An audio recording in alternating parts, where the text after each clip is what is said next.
धर्म परिवर्तन करवाने के नाम पे मेरी सिस्टर को मारा गया है। जबरदस्ती प्रेशर देते थे कि सिस्टर को मेरी को तू बुर्खा पहनेगी और तू मोमडन बन के रहेगी मेरे साथ अगर तू शादी करेगी। ऐसा चो ने मेरी मम्मी के पैरों पे लात मारी। हम जब बोल रहे हैं तो हमें दबाया जा रहा है, उल्टा हमारे ऊपर ही सारी गलतियाँ निकाली जा रही है कि आपकी सिस्टर की गलती है। मार ये मेरी लड़की सुसाइड कर ही ना सकती हो, उसे किसी चीज को दुख ना।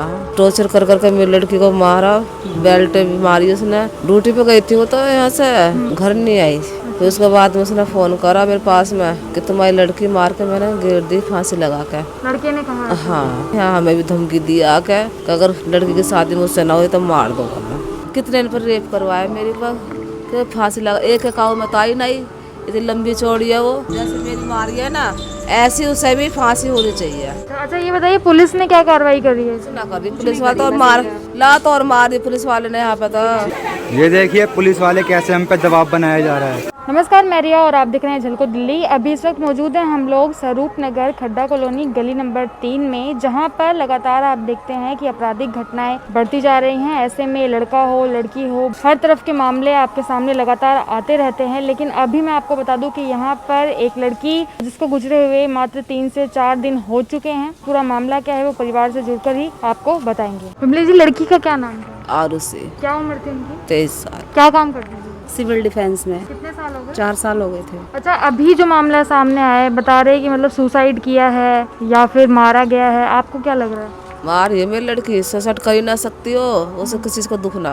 मारी है, धमकी दे दे कर मारी है मेरी लड़की कि यहाँ से ड्यूटी पे गई है 2 तारीख को। खूब खुशी, ना घर में कोई लड़ाई झगड़ा ना कुछ। और वो सब रोज पीछे करता था लड़का उसके, जहाँ भी जाती थी हर समय उसके पीछे उसका फोन वोन सब अपने उसमें कर रखे थे उसने, कहाँ जा रही है किससे बात करे सब चीज उसने। और लड़के ने टॉर्चर कर करके मेरी लड़की को मारा, बेल्ट भी मारी उसने, जो मेरी लड़की ने डर के मार न बताई है। यहाँ हमें भी धमकी दी आके कि अगर लड़की की शादी मुझसे ना हुई तो मार दूंगा मैं।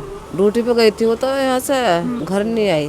फिर उसके बाद में उसने फोन करा मेरे पास में कि तुम्हारी लड़की मार के मैंने गिर दी फांसी लगा के। लड़के ने कहा? हाँ, सरोज हॉस्पिटल में करा वहाँ है, बचाना तो लिया जाकर मैं तो मार के गिर दीजिए और मेरे किसी में कुछ ना होगा, मैं तो छुट के आ जाऊंगा। पता नहीं कितने टाइम से मारा था उसको, और सारे नील वगैरह थे, मुंह पे निशान थे उसके, और यहाँ पर गले पे हल्का खून भी है, पर हमें दिखाया नहीं लड़की को हॉस्पिटल में। तो अस्पताल वालों ने क्या कहा? लड़की जीवित है, सांस चल रही है क्या? कुछ नहीं बोला। उन्होंने बोला लड़की तो नहीं, पहले तो मतलब जैसे भाई हम रोना गाना कर रहे थे तो उन्होंने यही बोला भाई इलाज चल रहा है, लेकिन वो लड़की खत्म हो चुकी थी, कुछ नहीं था वहाँ पर। अच्छा ये बताइए मतलब इतना कुछ कैसे, मतलब पहले आपको इस बारे में पता था, कोई रिलेशन वगैरह के बारे में?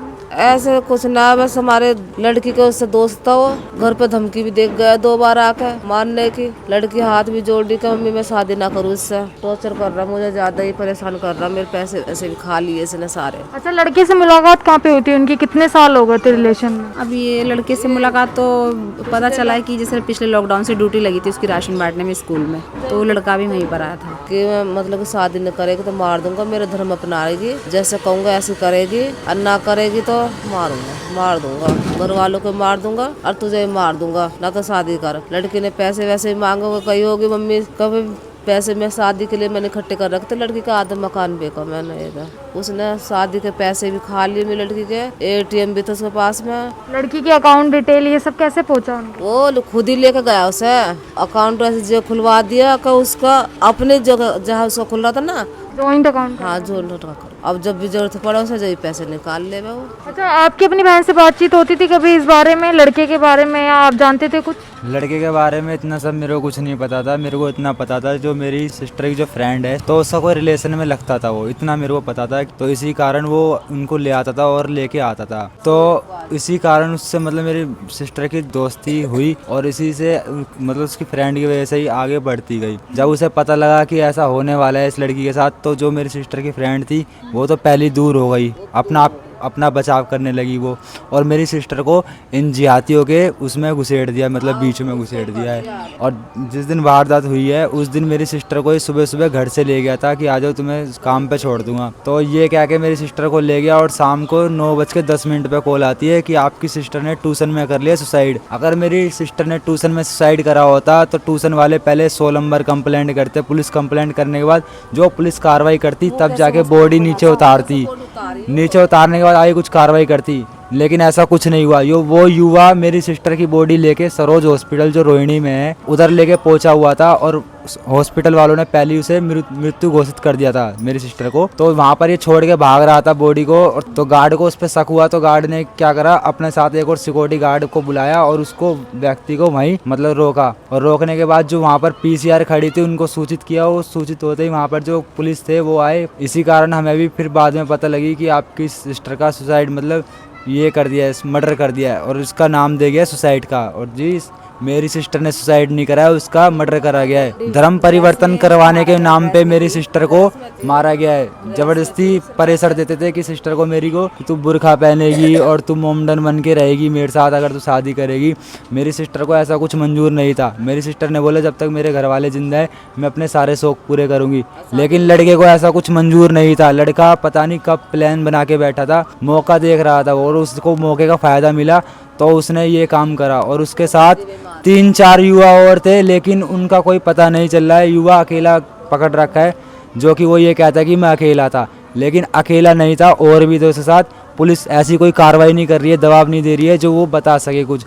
अगर पुलिस सही तरीके से कार्रवाई करे तो आगे कुछ बता सकता है वो। और मेरी सिस्टर को इंसाफ जब ही मिलेगा जब वो उसको फांसी की सज़ा होएगी। कितने पर रेप करवाया मेरे पर, कि फांसी लगा, एक काऊ मत आई नहीं, इतनी लंबी चौड़ी है वो, कितने पे मरवाई है उसने मेरे ने। अच्छा ये बताइए पुलिस ने क्या कार्रवाई कर रही है? ना कर रही पुलिस वाले तो, और मार लात और मार दी पुलिस वाले ने यहाँ पे तो। ये मर्डर केस है। मर्डर केस को सुसाइड केस बताया जा रहा है। धारा 302 लगने की बजाय धारा 306 लगाई गई है कि ये सुसाइड मतलब उकसाने वाला केस है, लेकिन ये उकसाने वाला केस नहीं, ये पूरा मर्डर केस है। ये एक प्लानिंग से करा गया है, लेकिन पुलिस वाले उसी युवा का साथ दे रहे हैं। उस युवा ने इतने पैसे भर दिए गए हैं थाने में कि पुलिस वाले उसकी एक मतलब उसके खिलाफ एक नहीं गलत सुन पा रहे हैं। हम जब बोल रहे हैं तो हमें दबाया जा रहा है, उल्टा हमारे ऊपर ही सारी गलतियां निकाली जा रही है कि आपकी सिस्टर की गलती है। अगर हमारे सिस्टर की गलती है तो उसको ऐसा थोड़ी ना इंसाफ मिलेगा कि उसे जान से मार दिया जाएगा, ये थोड़ी ना होगा उसके साथ। मतलब सिस्टर की क्या गलती बता रहे हैं? हमारी सिस्टर की ये गलती बता रहे हैं कि आपकी सिस्टर उसके साथ क्यों जाती थी, मतलब क्यों घूमती थी जब उन्हें पता था कि ये मुसलमान है। मेरी सिस्टर को ये थोड़ी ना पता था कि वो मुसलमान है और वो मेरे साथ ऐसा करेगा। ये यहाँ के एसएचओ स्वरूप नगर थाने के, उनका परिवर्तन देखिए। हमारी सिस्टर यहाँ पर बॉडी मतलब सिस्टर की बॉडी यहाँ पर पड़ी हुई है और वो आते ही सूटते ही कहते हैं कि उठाओ बॉडी यहाँ से और ले चलो जलाने के लिए, जबकि घर वालों की ये सहमियत नहीं थी और तब भी वो दबाव बनाने लगे।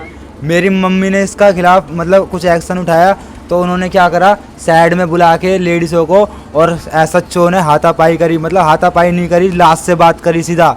मेरी इस मम्मी के पैरों पे लात मारी और हाथों पे देखो कितने निशान, ये देखो चूड़ी तोड़ने के निशान है, टांगों पे देखो लात मारने के निशान है। क्या यही पुलिस का बर्ताव है? मतलब हमारी सिस्टर का ही मर्डर हुआ और हम पे ही अत्याचार करे जा रहे हैं पुलिस वाले। कभी आपकी भी बहन बेटियों के साथ ऐसा होगा तो आप भी क्या मुसलमान या हिंदू देखोगे क्या? लेडीज पुलिस बुला ली, फौज बुला ली, यहाँ पे डंडे ले लेके खड़े हो गए पुलिस वाले। काफी देर तक हुई है हाथापाई कि क्यों मिट्टी की मतलब इतनी वो कर रहे हो, इसको लेके जाओ, कुछ होने वाला है नहीं। जब तक हमें इंसाफ ना मिलेगा, तुम्हें काहे की जल्दी मच रही है? तुम्हें तो पैसे खवा रखे, तुम क्यों उठवाने कह रहे हो? मैं तो अपनी को 4 दिन रखती हूँ, मैं तो इंसाफ मांग रही अपनी को। मेरे को फांसी लगा कर मारी है, इंसाफ मांग रही मैं तो। पुलिस वालों को क्या पड़ी जो पुलिस वाले फोर्स लेकर आ रहे, दबाव डाल लेकर मट्टी को दाग लगा, क्यों लगा दाग? अच्छा अभी आप लोगों की क्या मांग है? आरोपी को थाने में बंद कर रखा है, वैसे क्या मांग? अभी हमें अच्छी तरह से ये भी नहीं पता कि वो बंद ही कर रखा है, क्योंकि हमें कुछ पता नहीं है कि बंद है या नहीं भी है। इसलिए हमारी तो सरकार से यही अपील है कि हमें तो न्याय चाहिए। जैसे मेरी मारी है ना, ऐसी उसे भी फांसी होनी चाहिए। तो ये देख रहे थे आप पूरा मामला, जहां पर आप देखते हैं कि राजधानी में हमेशा निर्मम हत्या के मामले सामने आ जाते हैं, लेकिन परिवार हमेशा ये मांग करता रह जाता है कि उन्हें इंसाफ चाहिए। सरकार से अपील है कि उनके साथ इंसाफ हो, लेकिन जिस हद तक होना चाहिए वैसा कुछ नहीं हो पाता है। आपको बता दें कि इस केस में हालांकि जो अपराधी है उसको जेल में बंद किया गया है, लेकिन परिवार की मांग है कि जेल में बंद करने से कुछ नहीं होगा। जहाँ पर उनकी लड़की को जिस तरीके से मारा गया है या उसे टॉर्चर किया है, वैसा ही ठीक उस लड़के के साथ भी होना चाहिए। तो इस पूरी घटना पर आपकी क्या राय है वो ज़रूर बताइएगा और साथ में इस खबर को शेयर करिएगा, क्योंकि हो सकता है कि आपके एक शेयर से परिवार को इंसाफ मिल सके और ये खबर और आगे तक पहुंच पाए और ये मामला दबे ना। साथ ही मेरे साथ बनने के लिए आपका बेहद शुक्रिया। मैं रिया, कैमरा पर्सन राजा के साथ, झलको दिल्ली।